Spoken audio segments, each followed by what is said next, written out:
Insight from Sharyl Cross. Trans-Pacific View author Mercy Kuo regularly engages subject matter experts, policy practitioners, and strategic thinkers across the globe for their diverse insights into U.S.-Asia policy. This conversation with Dr. Sharyl Cross, director of the Kozmetsky Center at St. Edward's University and co-author of the recent book China, Russia, and 21st Century Global Geopolitics, is the 163rd in the Trans-Pacific Insight series, Explain China and Russia's support for lifting sanctions on North Korea. China and Russia share an interest in limiting North Korea's nuclear ambitions and avoiding a military confrontation or collapse of the regime in Pyongyang. However, both Beijing and Moscow consider the U.S. condition of full denuclearization of the DPRK unrealistic as a requirement for relaxing sanctions. Enjoying this article? Click here to subscribe for full access. Just $5 a month. Both countries were pleased to see the de-escalation of tensions from threats of fire and fury and repeated missile launches following the unprecedented summit of U.S. President Donald Trump with North Korean leader Kim Jong-un in June 2018 in Singapore. Beijing and Moscow could support a Trump administration-brokered agreement to halt North Korea's nuclear missile launches with reciprocal suspensions in routine U.S.-South Korean military drills. However, China and Russia working in unison called for the UN Security Council to ease sanctions on North Korea in September 2018 as a means of rewarding initial steps toward disarmament. This position advanced by China and Russia directly contradicts the Trump administration and U.S. Secretary of State Mike Pompeo insisting that sanctions must remain firmly in place until denuclearization of the DPRK has been achieved and verified. As the threat of a U.S.-North Korean military clash recedes, there is less urgency and resolve in strict enforcement of sanctions, which was never the preferred method in dealing with North Korea for either Beijing or Moscow. What is the strategic calculus behind China and Russia's resistance to the U.S. proposal to maintain strict sanctions? While both nations would place a high priority on avoiding escalation of a military conflict over North Korea, China and Russia have demonstrated a willingness to challenge U.S. positions on regional conflict flashpoints.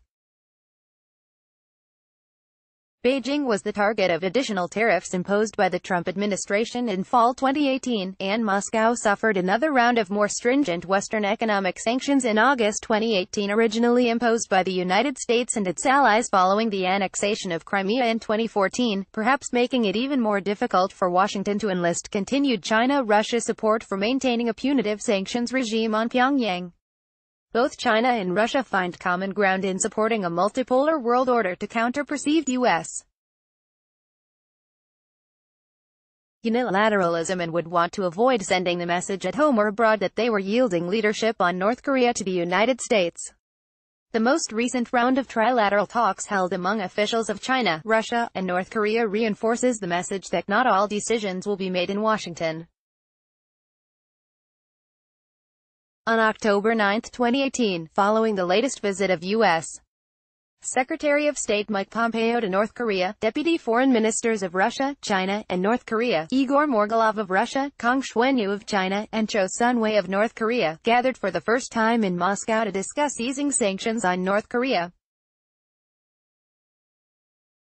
Summarizing the meetings, Morgulov stated in a TASS interview that measures should reflect reciprocity and parallel, synchronous and gradual steps, and emphasized that the situation on the Korean peninsula would be settled in accordance with the Russian-Chinese roadmap. Both China and Russia are pursuing policies toward North Korea reflecting respective national interests.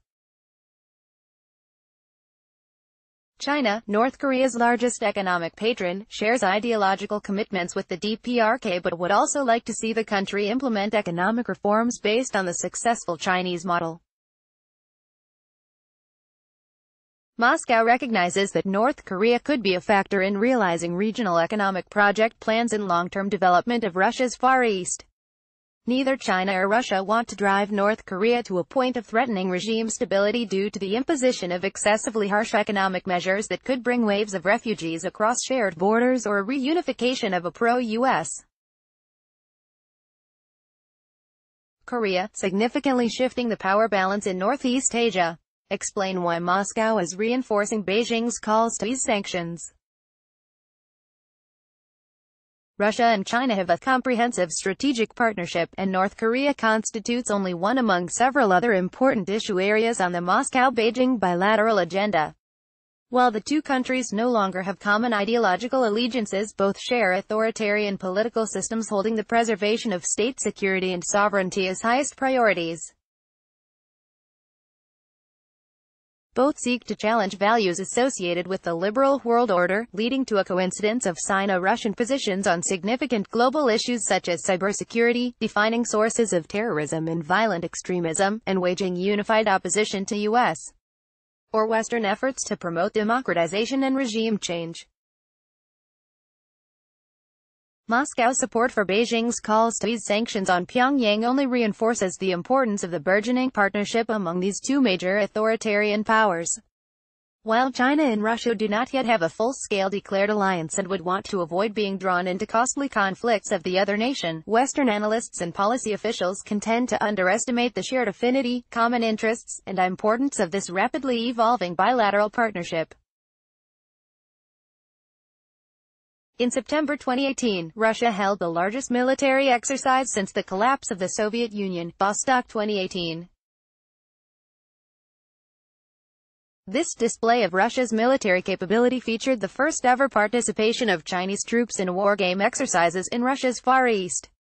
Simultaneously with Vostok 2018, Xi Jinping and Vladimir Putin held joint sessions at the Eastern Economic Forum (EEF) in Vladivostok, emphasizing their shared interest in opposing unilateral approaches to international problems and the importance of China-Russia bilateral cooperation in rapidly changing international situation with growing instability and unpredictability. Both Beijing and Moscow are sending a clear message to the United States that they have options or could together pose a significant counterbalance to American interests.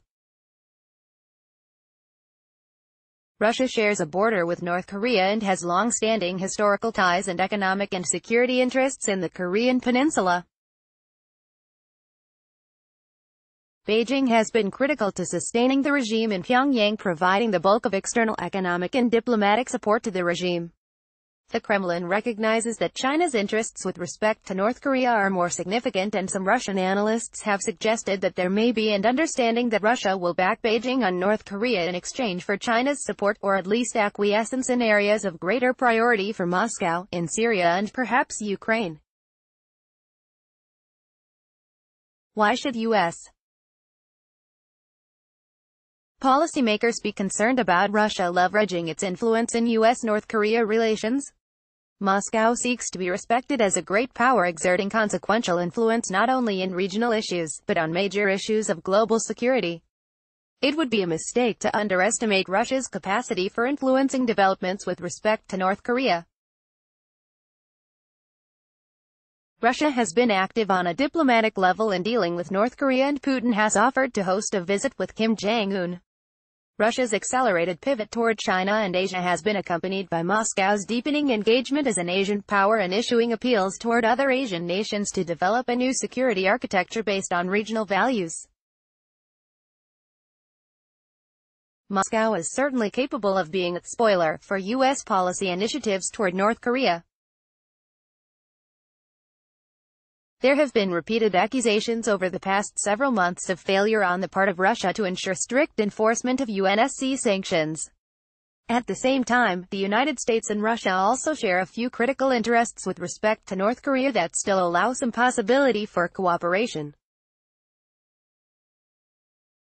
Moscow does not want to see its nuclear strategic advantage jeopardized and therefore can be expected to continue to support the denuclearization of North Korea, though like China on gradual and reciprocal terms.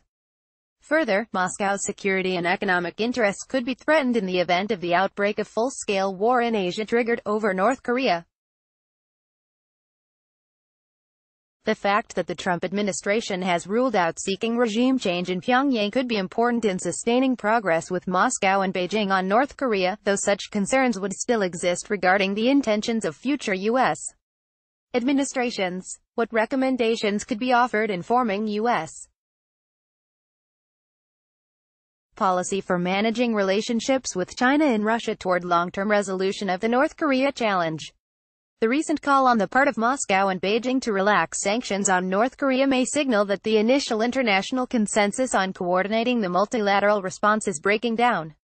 A unilateral approach in dealing with North Korea without the support of Russia and especially China holds little prospect for success. U.S. policymakers must appreciate the impact of other security and economic issues that might influence the willingness of China and Russia to continue to support U.S.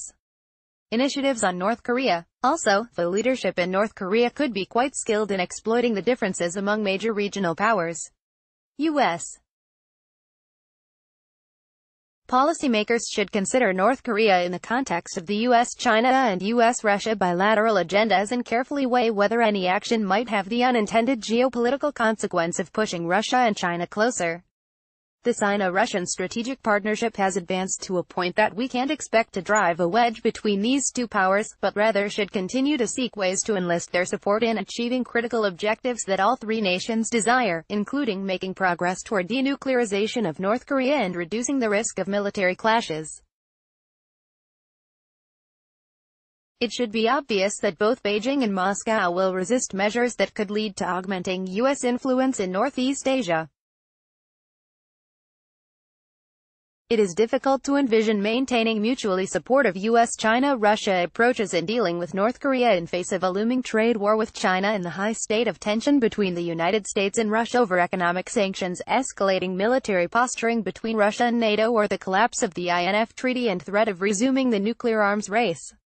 At the same time, relationships with the United States remain important to China and Russia, and Washington's success at leveraging vast influence and resources to work productively with both countries will be vital for American interests.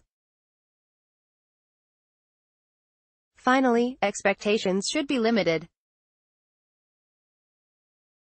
While President Donald Trump surely deserves credit for engaging the North Korean leader to roll back the threat of a possible nuclear confrontation, hailing the June 12 Singapore summit as a major victory eliminating the North Korean nuclear threat was premature. Making progress in dealing with the North Korean nuclear threat will undoubtedly involve periodic setbacks and require patient, sustained diplomatic engagement coordinated among multiple regional players, each possessing the capacity to influence outcomes.